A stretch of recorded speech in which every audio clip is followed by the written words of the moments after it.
Colère, frustration et espoir, tels sont les sentiments exprimés par l'ambassadrice de Norvège au Soudan, alors que le dialogue pour une sortie de crise dans le pays semble dans l'impasse.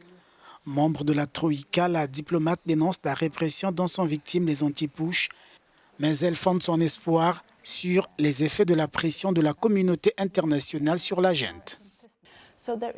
La pression internationale est constante.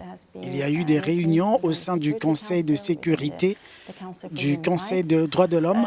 Il y a des déclarations fortes qui appellent en particulier les dirigeants militaires à faire en sorte que nous puissions revenir à une transition démocratique et un dialogue entre partenaires égaux. Cette pression sera donc maintenue, j'en suis certaine.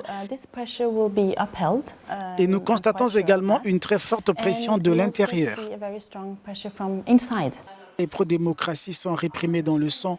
Au moins 15 personnes ont été tuées lors d'une manifestation à Khartoum mercredi. Nous continuons à appeler à la reprise du dialogue entre les partenaires, ce qui implique le retour du Premier ministre Hamdok pour exercer ses fonctions conformément à la Constitution.